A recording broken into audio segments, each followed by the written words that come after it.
Ladies and gentlemen, boys and girls, and all my brick buddies who don't fall into one of those previous categories, welcome to PJ Builds Bricks. So, what is going on, everybody? It has been quite a while, and I really missed you guys so much. And I missed doing this. I missed, building Legos. I mean, it's almost been a year after the first series, and I've had a couple of you guys asking where I've been, and as you know, life sometimes happens. I've moved, been really busy with my job, all that kind of stuff. But everything's starting to settle down, and I promise you, this year is going to be fantastic. But I can't give away everything just yet. So I will admit, in my last series, I did kind of allude that we were going to be building the Lucasfilm 50th anniversary R2D2 set. I'd started writing the scripts for it. Then, in the process of moving, I kind of misplaced my original R2D2 because what happened is there are two R2D2 sets, the 50th anniversary and then another one that was released a couple years prior. And I wanted to do a comparison of the two sets as I built it. So I know that the original R2D2 is in my house. Just gotta find it. Anyway, that brings up the question: what are we gonna work on now? Well, this year something really special is happening, and it is the 100th anniversary of the Disney Company. And if you guys know anything about me, I am a huge Disney fan. And we're going to be celebrating that, but not quite yet. See, what we're doing for this first series is we're going to be building a set that is only here with us today because of playing cards. Check it out. The year was 1889. The place, Kyoto, Japan. Fusahiro Yamauchi founded a company called Nintendo Karuta in an effort to produce and distribute playing cards for various types of games. Most famously, among those were the company's Hanafuda, or flower cards. Now, if you're not too familiar with what Hanafuda cards are, they're cards that come in decks of 4 cards divided into 12 suits to represent the months of the year, with each suit being designated by a flower and consisting of 4 cards. So you have 48 cards total in a Hanafuda deck. Now, after most forms of gambling were banished from Japan in 1882, these Hanafuda cards became a popular form of underground gambling in Yakuza-run gaming parlors, because they could kind of skirt the rules since they weren't the traditional, more Western-style playing cards. Now, while most businesses went away from producing playing cards, Yamauchi stayed, eventually needing to expand his business to meet demand, as Nintendo at this point was the number one Hanafuda card producing company in Japan. Now, somewhere between 1902 and 1907, Nintendo started producing more and more Western-style playing cards in order to break into a global exporting operation. In 1929, Yamauchi had retired, leaving his son-in-law, Sekiro Kaneda, to take over what was now the largest playing card business in Japan. And Nintendo sailed along just fine for a couple of years, but in the 1940s, things changed. World War II broke out, and not only did Japanese authorities prohibit foreign card games, but the priorities of the Japanese people also shifted away from recreational activities to more imperialistic interests. Nintendo suffered greatly, and they barely managed to stay afloat thanks to financial support from Sekiro's grandson's wife, Michiko Inaba. Now, eventually, Sekiro had to step away from Nintendo, and he left the company to his grandson, Hiroshi Yamauchi. Now, Hiroshi changed the name to Nintendo Playing Card Company Limited, so we're starting to get more and more into the, Nintendo familiarity name. And he basically reorganized the company to prepare for global expansion and success. In 1959, and this is really cool, Nintendo actually entered into a partnership with Disney to feature Disney character likenesses on playing cards, which kind of struck me as funny because you have Mickey Mouse on the playing cards, yet now you have Mario in the employ of Universal Studios, one of Disney's chief competitors in the theme park industry. So it's kind of interesting how everything kind of came around that way. And what happened was adding the Disney characters opened up the children's market, and that helped ultimately boost Nintendo to going public in 1962. And then growth continued, and in 1964, they had annual sales of about 150 million yen, which comes out to somewhere around 72 million US dollars. I'm not really sure. I do math better than Scott Steiner, but I'm definitely not Albert Einstein. Um, I mean, if you do care to do the math, please add it to the comment section below so I can get those interaction numbers up. Um, yeah. So anyway, eventually this period of prosperity came to an end, and Nintendo started to decline a bit. But at that point, something happened that would change the company forever. Now, in the 1960s, Nintendo was struggling to keep up with the Japanese toy industry. Companies like Bandai and Tommy had the market share, but this is where the name Gunpei Yokoi enters the chat. Now, Yokoi had been hired in 1965 to oversee assembly line maintenance, but he also had quite a knack for creating mechanical toys. You see, in 1966, Yamauchi was visiting the Hanafuda factory where Yokoi worked, and he saw this really neat extending arm-shaped toy that Yokoi had built. It's just a simple, extender thing. I mean, you probably had one of these as a kid. You just reach it out, grab things. Sometimes you would see it like attached to a punching bag. You probably went in the arcade for like 5 or 10 tickets, something like that. Really simple. Yamauchi had demanded that this would be developed in time for Christmas, and this sold incredibly well. And due to its success, Yokoi was moved into product development and started developing electronic toys. Now, among those was the Nintendo Beam Gun. Now, this was the first basically home based light gun. It was powered by the sun, and it was more or less a precursor to the Zapper. And at this point, business was about to pick up. Now, throughout the 70s, Nintendo released more light games to wild success, not just in Japan, but in Europe and America. And in 1974, Yamauchi acquired the Japanese distribution rights for the Magnavox Odyssey, one of the first earliest home game consoles. And then between 1975 and 1978, Nintendo partnered further with Mitsubishi to bring the consumer gaming technology into the forefront. This included the first microprocessor for video game systems, among other really, really neat technology. Then, in 1977, here he comes. Ladies and gentlemen, the moment you've all been waiting for, the pride of Sonobe, Kyoto, Japan, Shigeru Miyamoto! Things were about to take off for Nintendo. I'm going to move kind of fast, so try to keep up. 1979, Nintendo's American subsidy opens in New York City, focused on arcade development. So they were now global, solidly global. 1980, Yokoi creates Game & Watch, built on the technology used in portable calculators. Game & Watch was one of the first portable gaming systems and sold over 43.4 million units worldwide and had 59 games to it. You've probably seen this recently in stores. They re-released the system, basically the same build as it was. It was that little rectangular thing with very basic graphics, but it was immensely successful. Keep in mind, this was during the video game boom in the golden age. Now, in 1981, it was on literally like Donkey Kong. While Nintendo had been in the game market since 1979, they really struggled to find and solidly build an overseas market. Miyamoto was then tasked to create a brand new game called Donkey Kong. This was one of the first platformer games, and it was incredibly successful, both in Japan, Europe, America, you name it. It was a global phenomenon. And this introduced us to a little fella named Jumpman. Now, if you don't know, Jumpman was a very early incarnation of Mario. Yeah, you might have heard of Mario. Chubby little plumber guy from Brooklyn with a weird pipe dream, and he controls dinosaurs. Interesting cat. Now, in 1983, Nintendo opens a new facility in Yuji, Japan, tasked with creating a new home video game console with a ROM cartridge, a CPU, and a picture processing unit. This was incredibly advanced for the time. And this was called the Famicom, which was short for Family Computer.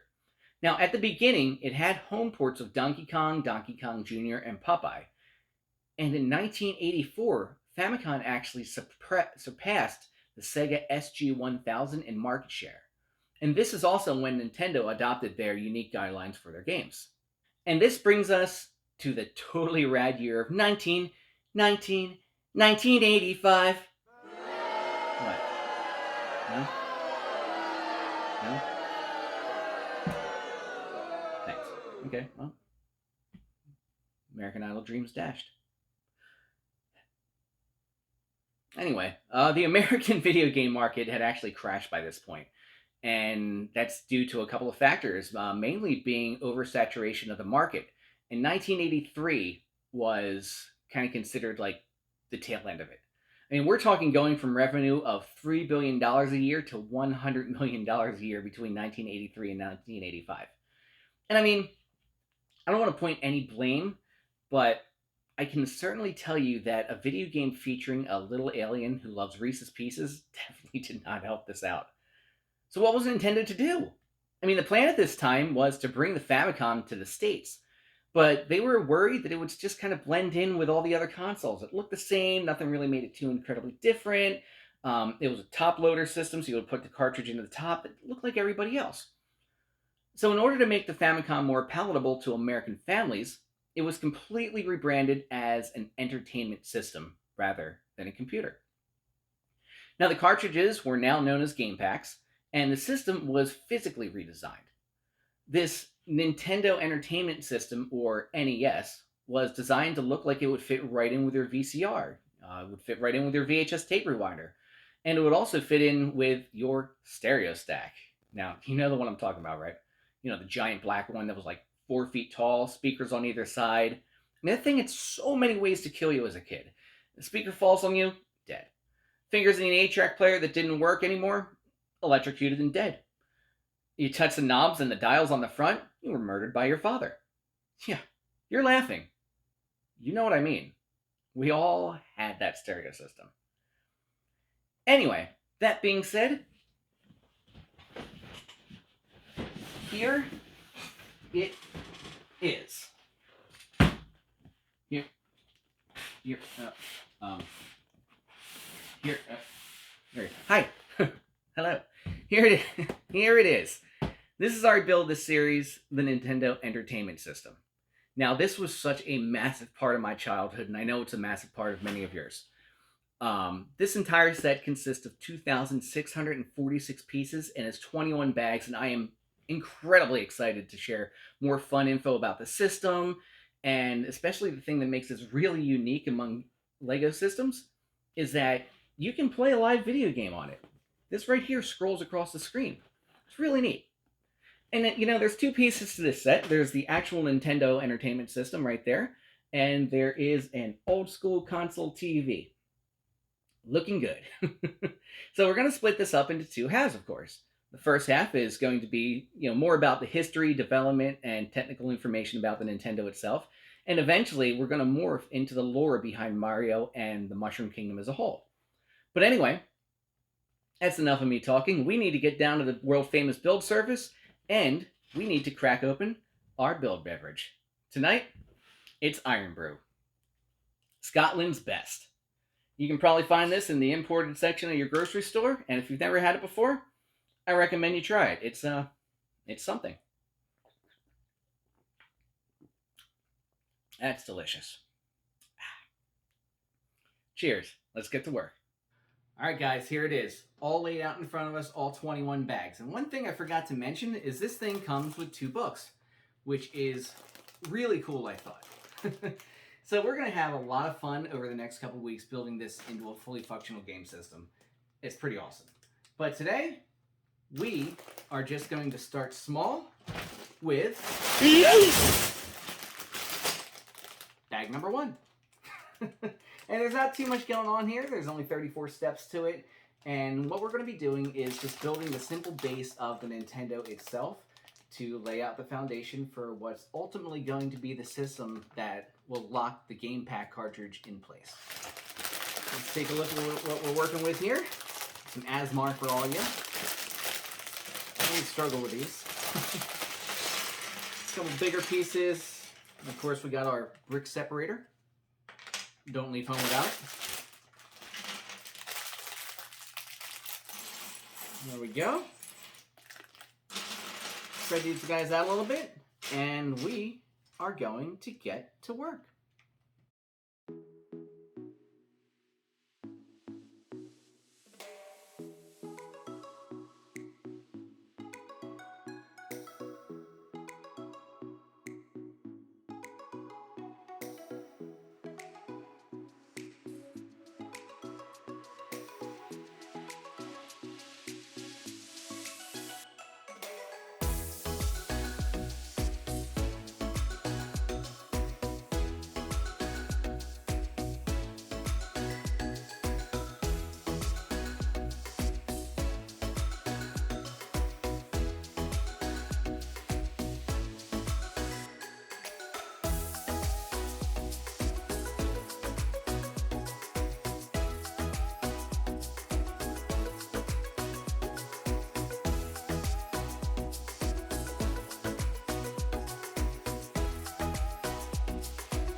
keeps getting better and better with every sip.